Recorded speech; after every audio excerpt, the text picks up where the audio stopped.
The United States has reached a crossroads in energy production. For generations, coal has been the dominant fuel for electric generation and has helped to drive growth, innovation, and economies. Today, however, America's coal fleet is aging.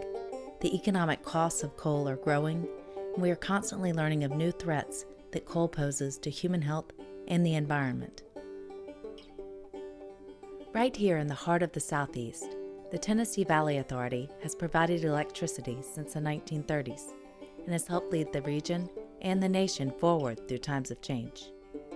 Today, TVA provides electricity for 9 million people in 7 states through energy sources including coal, nuclear, hydroelectric, solar, wind, and methane. But half of TVA's energy production comes from its 11 coal plants, and not all coal plants are created equal. They vary drastically in their age, efficiency, pollution controls, and operating expenses. TVA operates the oldest fleet of coal plants in the South. The average age of a TVA coal plant is 50 years old, 10 years older than the national average. If TVA chooses to retire just a few of its oldest, dirtiest, and least efficient coal plants, the positive impacts will be widespread because coal is a dirty business from the cradle to the grave. At today's energy crossroads, TVA has a choice to make. Will it continue to cling to coal because of its historic importance? Or will it choose to again become a leader by directing the charge away from the oldest and dirtiest coal plants and towards forms of clean, renewable, and economically sustainable electricity? Built on the Tennessee River beginning in 1949, the Johnsonville plant in New Johnsonville, Tennessee, is TVA's oldest operating coal plant. The Johnsonville plant burns 9,600 tons of coal every day, and none of its 10 boilers are equipped with advanced pollution controls. Out of TVA's coal fleet, Johnsonville emits the most tonnage of ozone-forming nitrogen and the second most amount of acid rain-causing sulfur, even though it does not produce as much energy as less polluting plants. Johnsonville disposes of its coal ash, containing toxic metals, on an ash island in the middle of the Tennessee River.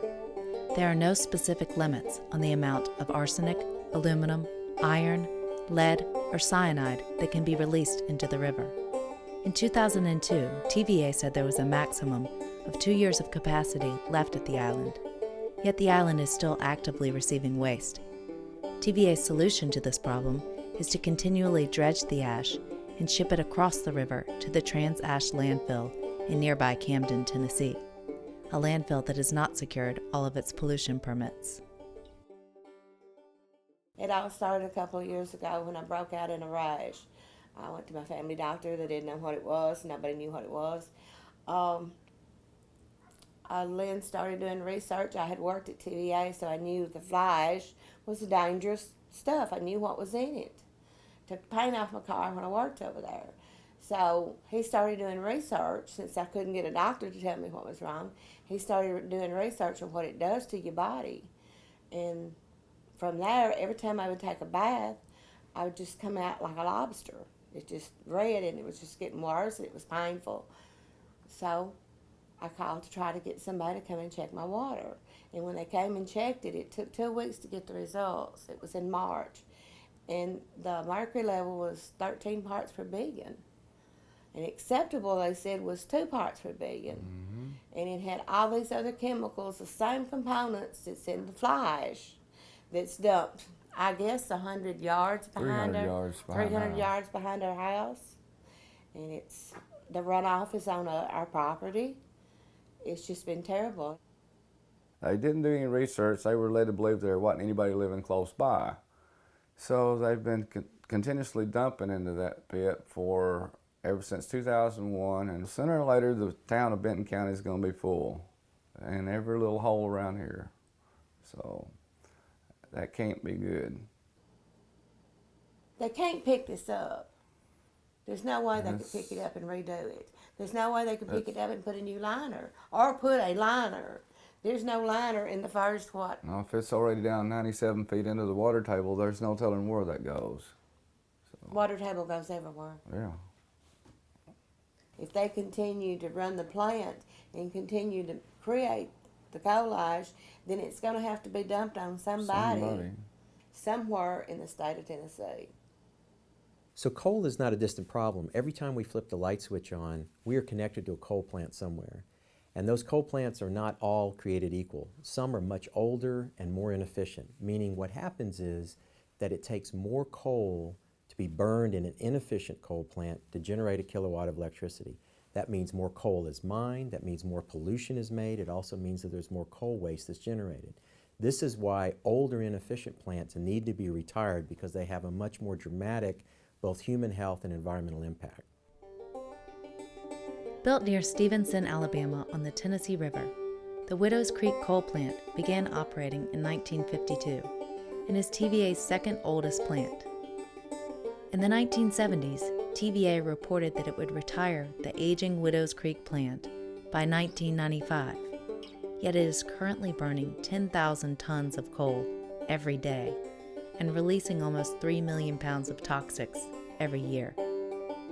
In January 2009, not even a month after the Kingston, Tennessee coal ash disaster, Widows Creek had its own ash spill, which released 10,000 gallons from its gypsum pond into Widows Creek and into the Tennessee River. We want to maintain the beauty of this area. We all have a responsibility to be good stewards. The TVA has a responsibility to be good stewards.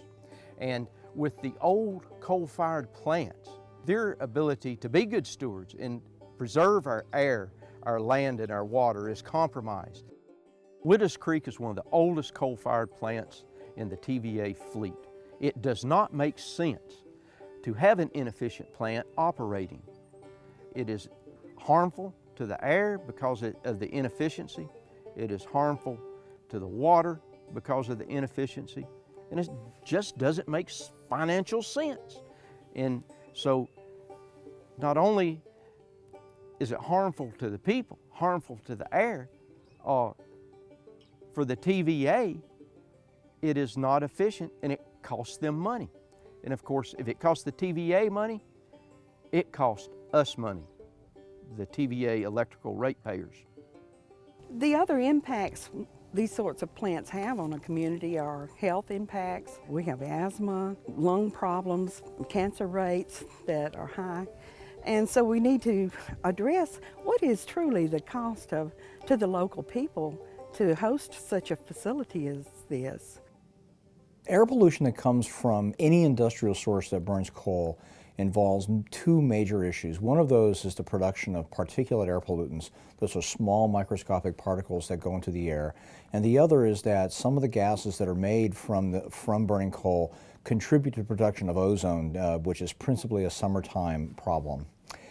The problems associated with particulate air pollutants include worsening of asthma, and actually inhaling these particulates almost certainly contributes to acute myocardial infarction, which is a heart attack, or other kind of cardiovascular events.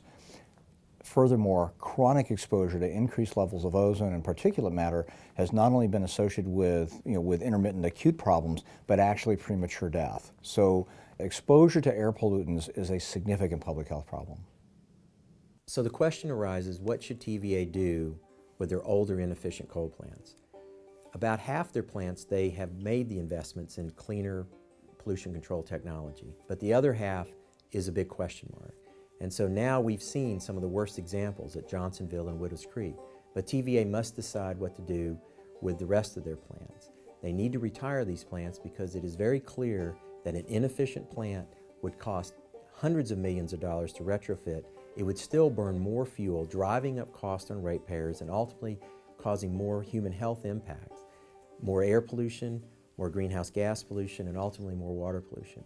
This is the time that TVA has an opportunity to really lead. Other utilities have made the decision for those plants that they haven't put the pollution controls on, they've decided to retire them.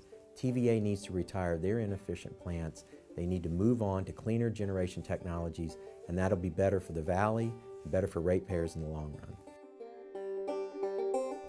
This is a pivotal moment for energy in America and in the Southeast. As TVA CEO Tom Kilgore recently said, "We want to be a leader in cleaner energy and cleaner air, and that means we will have to be less reliant on coal.